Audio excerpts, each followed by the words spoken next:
on them to refrain from sending mass deliveries of lethal equipment to the front lines, where dialogue is emerging as the only plausible solution to the crisis. The international community must support efforts for negotiations guaranteeing a just peace where territorial integrity and political independence are sealed for Ukraine. Thank you. I thank the representative of Panama for the statement. And now I'd like to give the floor to the representative of Denmark. Thank you, Mr. President, and we do welcome the presence of Ukraine in today's meeting. Once again, the Russian Federation has called for a meeting not to seek resolution, but to rewrite reality. Not to protect human lives, but to promote a false narrative. A narrative that accuses the West of prolonging the war in Ukraine by supplying arms to Kiev for its self-defense against the Russian illegal armed aggression. This is not diplomacy. It's a distraction. And it is yet again another cynical misuse of this Council's time, resources and purpose. Allow me, Mr. President, to make 3 key points. First, as enshrined in the UN Charter, all states must respect the sovereign equality, territorial integrity and political independence of other states. It's indispensable to the cause of peace. It is the foundation for a world in which might does not make right. Yet Russia has blatantly shattered this commitment with its illegal and brutal full-scale war of aggression against Ukraine. Ukraine, under Article 51 of the UN Charter, has the inherent right to defend itself. A part of this inherent right to self-defense, Ukraine also has the right to acquire weapons to defend itself. Second, as widely reported, Russia is receiving substantial military assistance from Iran and the DPRK. While Russia is accusing others of prolonging the war, it deepens its reliance on regimes that show no respect for international norms. These are the choices of a country determined to sustain its aggression, regardless of the human cost. In recent weeks, missiles and drones have continued to rain down on Ukrainian cities. The civilian casualties are the highest in 3 years. Last night was no exception. Kiev was yet again the main target of a massive attack against densely populated areas. Numerous civilians are killed or injured. We deplore these heinous acts. These are the arms transfers that must be stopped. Third, Mr. President, the war did not begin with Western support to Ukraine. It began and continues with Russia's invasion of a sovereign neighbor. Pointing fingers at those who support the victim will not absolve the aggressor. It will not erase the single truth. Russia started this war, continues to escalate it, and shows no serious intention of bringing it to an end. A few days ago, the majority of this Council called for an immediate and unconditional ceasefire.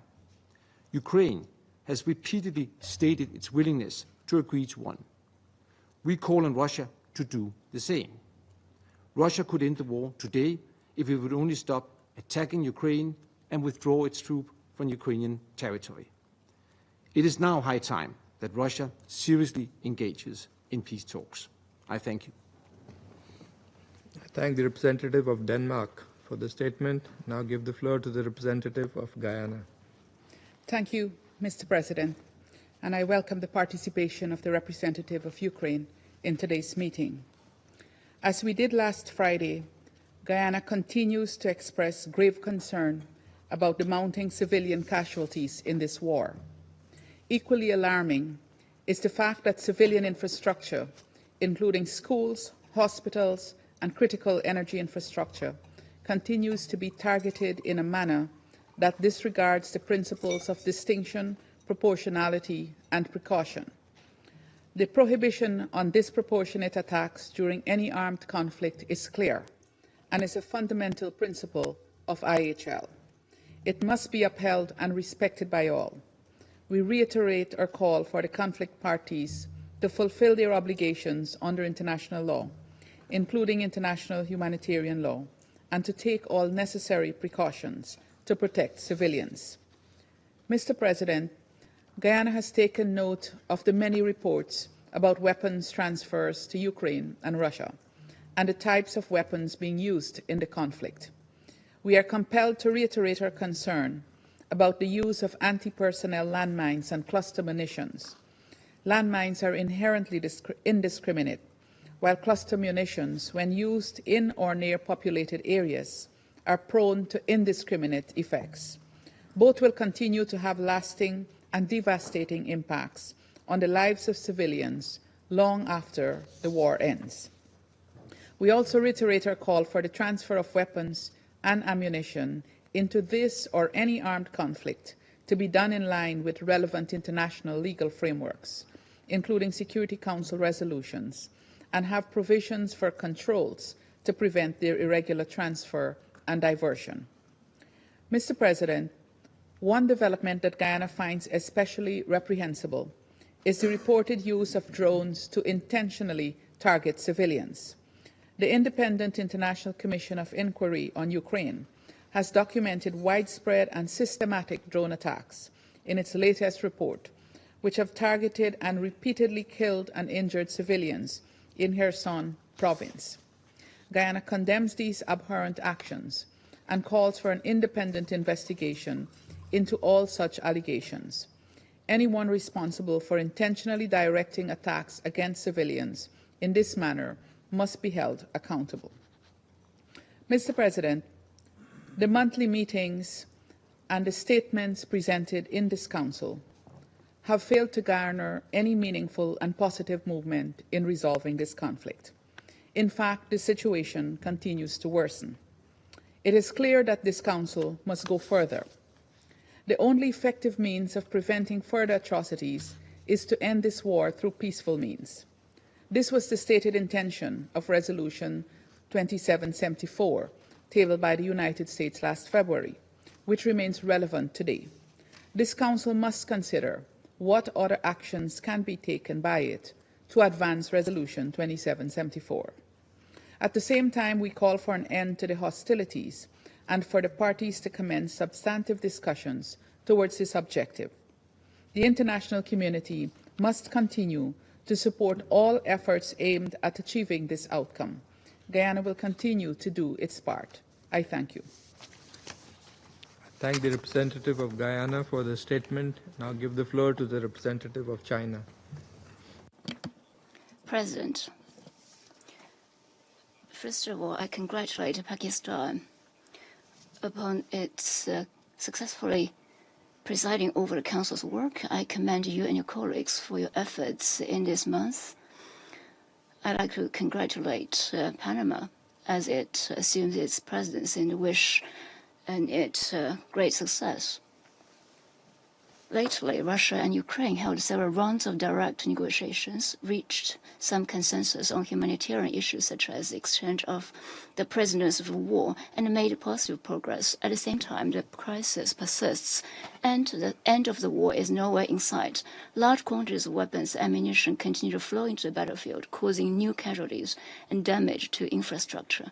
It worries us to see the expanding variety and range of weapons flowing to the battlefield, as well as their growing lethality and destructive power.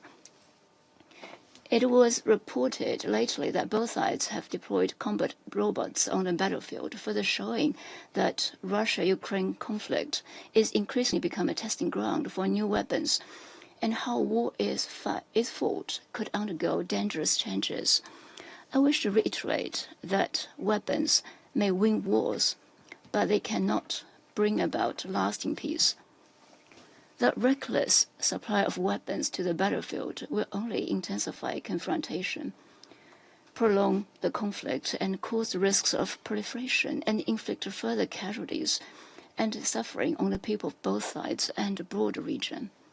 The urgent priority is for both sides to work together to de-escalate the situation on the battlefield as soon as possible. They should maintain the momentum of talks, continue to build a consensus, and ultimately reach a comprehensive, lasting, and binding peace agreement. President, since the first day of the war, China has actively advocated resolving disputes by peaceful means, and called on the parties to the conflict to end hostilities, start negotiations, and restore peace sooner than later. Over the past 3 years, guided by the principle for sure laid out by President Xi Jinping, we have worked actively for peace and pushed for talks. China will continue to work with the international community to play a constructive role for an early political settlement of the crisis. President. Earlier, the U.S. representative once again spread false and slanderous narratives against China. It is completely unacceptable. At previous meetings, I responded to such accusations time and again. Since the U.S. did it again today, I am compelled to respond again to set the record straight. First, China did not start the Ukraine crisis and is not a party to it. China has never supplied lethal weapons to either side of the conflict and has strictly controlled export of dual-use goods, including drones. Second, the parties to the conflict are not under Council sanctions. China has normal trade relations with Russia and Ukraine. By doing so, it doesn't violate international law or breach its international obligations. China's legitimate rights and interests must not be infringed upon. In fact, till now, the U.S. has continued its economic and trade activities with Russia. If the U.S. is doing that itself, why it doesn't allow others to do the same? You can set fire to houses while others can't even light lamps. Is that the logic? Third, the Ukraine crisis is at a critical juncture where we see prospects and hopes for a political solution. It is not right for the U.S. to expect China to play a role in putting early end to the war, but never cease its smear and pressurizing tactics against China. We once again urge the U.S. to stop its pointless blame game, stop shifting responsibilities, and play a more constructive role for the end of the fighting and for the peace talks. Thank you, President. I thank the representative of China for the statement. I shall now make a statement in my capacity as the representative of Pakistan. I would also like to welcome the representative of Ukraine to this meeting. Colleagues, the Council is meeting yet again to discuss the Ukraine conflict and the dynamics surrounding it. Pakistan remains deeply concerned over the continuation of this conflict, which has tragically affected the lives of millions of people in the region and beyond. Just last week in this very chamber, we met to discuss the devastating humanitarian and security consequences of this ongoing conflict. The persistent use of advanced weaponry and disregard for the IHL and its principles has intensified the human suffering exponentially. I would like to emphasize that protection of civilians is not only a moral imperative, but also a legal obligation. International law, especially international humanitarian law, makes it incumbent upon the parties to protect civilians and civilian infrastructure. The targeting of civilians is neither acceptable nor justified under any circumstances. The conduct of hostilities, the means and methods of warfare must remain within the confines of international law, especially the fundamental IHL principles of distinction, proportionality, and precaution. We firmly believe that military means cannot resolve this conflict. The only viable path towards sustainable peace is that of dialogue and diplomacy. That was the message of Security Council Resolution 2774 adopted in February related to this conflict. And here in the Council, we also reaffirmed our commitment to peaceful settlement of disputes through Resolution 2788 only last week. Colleagues, Pakistan's position on the Ukraine conflict has remained clear and consistent. We have always advocated for de-escalation and immediate cessation of hostilities and a comprehensive ceasefire. holding of meaningful negotiations that address mutual security concerns within the framework of the purposes and principles of the UN Charter, and adopting a path of inclusive and constructive diplomacy involving key regional and international stakeholders to promote trust and build confidence to pave the way for a just and lasting peace. Istanbul talks must be built upon and taken forward with genuine and reciprocal commitment to peace. Pakistan reiterates its firm support for a peaceful resolution of this conflict and stands ever ready to support all efforts towards that end. I would now resume my functions as President of the Council. Colleagues, the representative of the United States has asked for the floor to make a further statement. I give them the floor. Thank you, Mr. President. Materials and components supplied by China are ending up in Russian weapons, which Russia is using to strike Ukraine, killing civilians and destroying infrastructure. If China is uncomfortable being mentioned in our remarks, it should stop enabling Russia to prolong the war. China has said many times that it wants peace. I urge China to bring its actions into line with its words. China's direct actions supplying Russia with the materials it needs to carry on the war make peace difficult to achieve. Thank you, Mr. President. I thank the representative of the United States for that statement. I will now give the floor to the representative of China, who has requested a statement. Thank you, Mr. President. I think in my response just now, I made it very clear. Security Council has not imposed the sanctions on parties to the conflict. China maintains normal trade with Ukraine and Russia. It is not in violation of international law, nor does it breach any international obligation. The U.S. is also conducting trade with Ukraine, so why can't China do that? It is totally normal trade. Actually, it is not China who should feel uncomfortable. It should be the U.S. who feels uncomfortable. In this very chamber of the Security Council, the U.S. keeps on slandering and smearing other countries and accusing other countries. Shouldn't you feel out of tune with the rest of the members here? To resolve the Ukraine crisis, what needed is unity and cooperation rather than division or confrontation. I once again urge the U.S. representative to stop attacking other countries and stop scapegoating other countries. Instead, you should focus on working more for diplomacy, to work more for peace and talks for peace and for ceasefire. Thank you. Thank the representative of China for the statement. I now give the floor to the representative of Ukraine. Thank you, Mr. President. The Security Council is meant to meet and discuss real problems, threats to international peace and security. And the name of the real problem is written on that country nameplate, Russian Federation. There are no two parties attacking civilians. There is one country, Russia, one problem for peace and security in Ukraine, in our region, and globally. Just last night, on the eve of this meeting, Russia unleashed yet another ruthless assault on Ukraine with 309 UAVs and 8 cruise missiles from different directions. As of now, 11 people were killed in the attack on Kyiv, with the death toll rising and one child among them.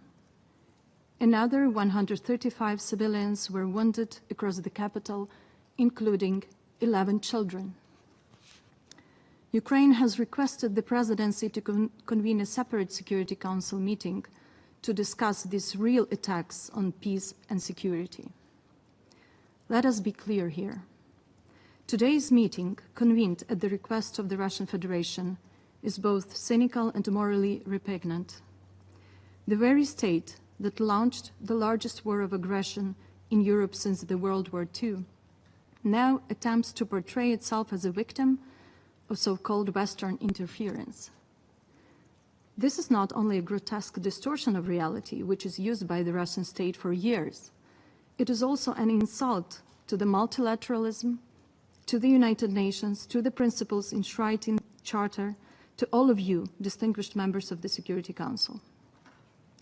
But above all, to the memory of the tens of thousands of Ukrainians who were killed as a result of Russia's war of aggression. We should make no mistake, Russia has no genuine interest in peace. If it did, it could end its war at any moment. But instead, it continues to pursue conquest, domination, and the total destruction of a sovereign state, Ukraine. Let us also recall the basics. In this century alone, Russia has invaded Ukraine twice.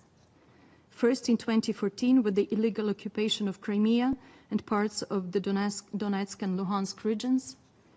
Then again in 2022 when it launched a full-scale war of aggression. These actions represent blatant violations of the UN Charter and the core principles of international law.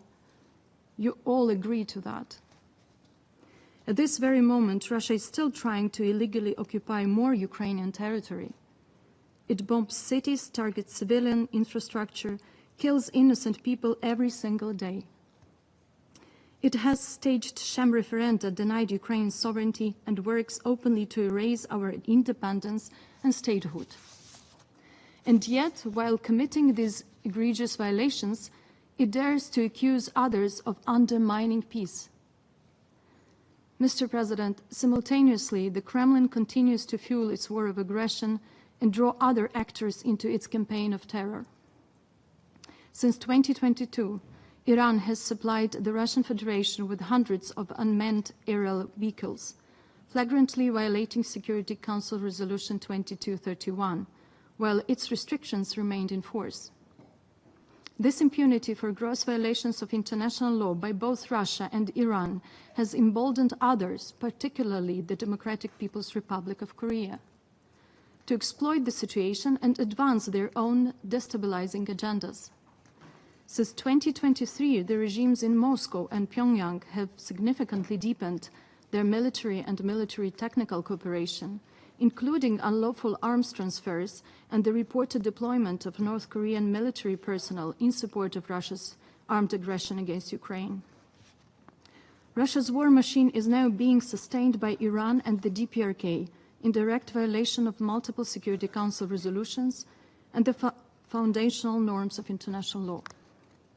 It receives drones, missiles, and ammunition from these regimes, as well as dual-use goods and equipment supplied by Chinese companies. This enables Moscow to prolong its war and escalate the suffering of our people. We continue to recover foreign manufactured components from Russian missiles and drones used to strike our civilian infrastructure. This stark reality highlights the urgent need for coordinated international action to halt the flow of materials and technologies that fuel Russia's armed aggression. Mr. President, let us speak plainly about Russia's true motives. Its war of aggression is not about so-called protection of Russian-speaking population, denazification, or demilitarization of Ukraine. And it is not about NATO. Russia claims it invaded Ukraine to prevent NATO expansion. Yet by its actions, it has achieved the opposite. Russia now shares hundreds of kilometers of new border with NATO. And of course, it is not about so-called security concerns of the Russian Federation. Because what security guarantees are needed for the largest nuclear-armed state in the world, whose officials have repeatedly threatened to use these nuclear weapons against Ukraine and other states.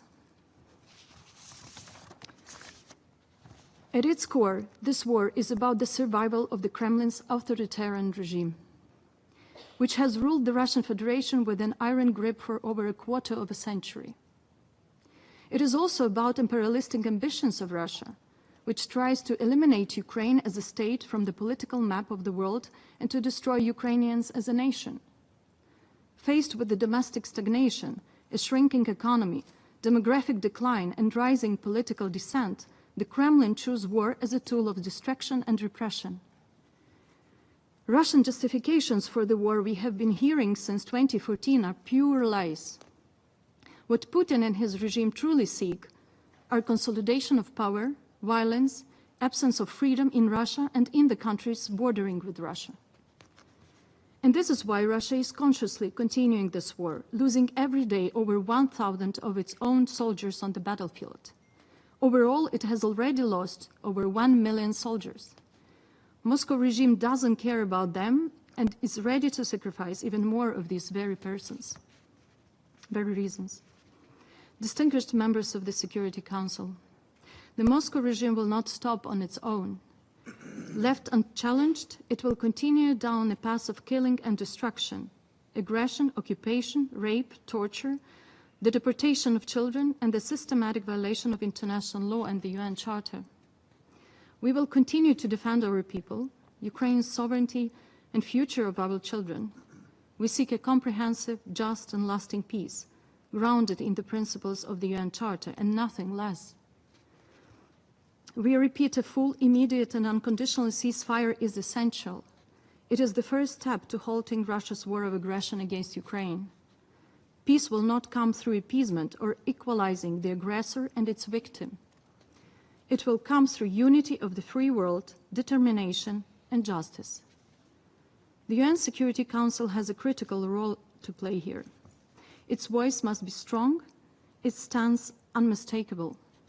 This war must end, peace must prevail, and international law must be upheld. Accountability served. Without such clarity and resolve from the Council, no combination of pressure, sanctions, or military support can deliver durable results. A just and lasting peace begins with a firm and unified message from this body. That is why we call on all members of this Council to support a French-initiated resolution calling for a full, immediate, and unconditional ceasefire between the Russian Federation and Ukraine. A ceasefire that would apply on land, at sea, and in the air, creating the necessary conditions for peace in accordance with the UN Charter.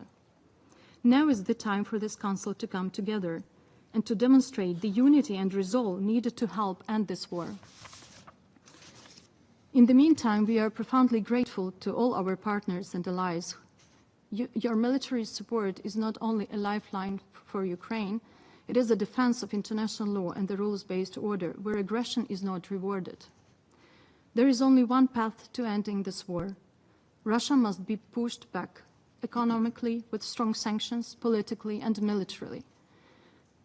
It has to be demilitarized. This country is a threat to all of you. If we fail to stop Russia now, its armed aggression will not end with Ukraine. Others will be emboldened, and the world will become a far more dangerous place for us all. We also must make sure that existing sanctions are enforced. How is it possible that Russian individuals under sanctions, those who directly support and enable this war, are still flying freely and participating in international events as if nothing happened?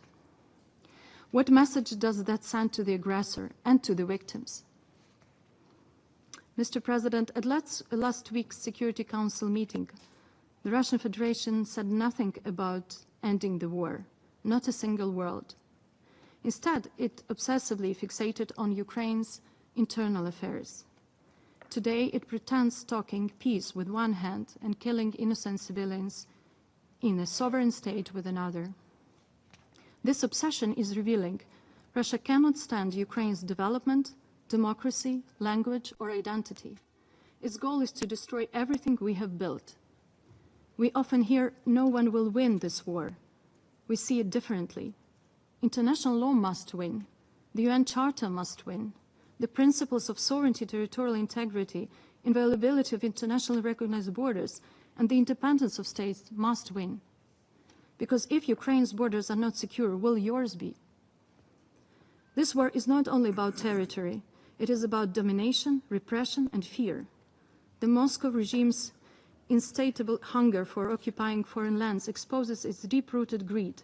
Despite Russia being the largest country in the world by landmass, it still fails to provide basic well-being and security for its own people, and cannot manage its own territories, many of which are in state of decline. Do not fear Russia. Do not let yourselves be misled or manipulated by its propaganda and paralyzed by its threats. including the rhetoric you have heard also at today's meeting. The only way to end this war is to confront its cause, Russia's aggression, with unity, resolve, and action. Let us make sure that a year from now, we are not gathered here to count more victims, but to mark the restoration of peace, justice, and security, not only for Ukraine, but for the entire international system. Thank you. I thank the representative of Ukraine for the statement. There are no more names inscribed on the list of speakers. Colleagues, before adjourning the meeting, as this is the last scheduled meeting of the Council for the month of July so far, I would like to express the sincere appreciation of the delegation of Pakistan to the members of the Council and to our colleagues in the Secretariat of the Council for all the support that they have given us throughout the month. Indeed, it has been a busy month and one in which we rallied to consensus on several important issues within our purview. The Council also unanimously reaffirmed and upheld the purposes and principles of the Charter and our commitment and support for peaceful settlement of disputes. We could not have achieved all of that without the hard work, cooperation, and positive contributions of every delegation and the very efficient assistance of the representatives of the Secretariat, including the technical support team, conference services, officers, interpreters, translators, verbatim reporters, and the security staff. As we end our presidency, I know I speak on behalf of all colleagues in the Council in wishing Ambassador Eloy Alfaro de Elba and the Panamanian delegation good luck in the month of August. The meeting is adjourned.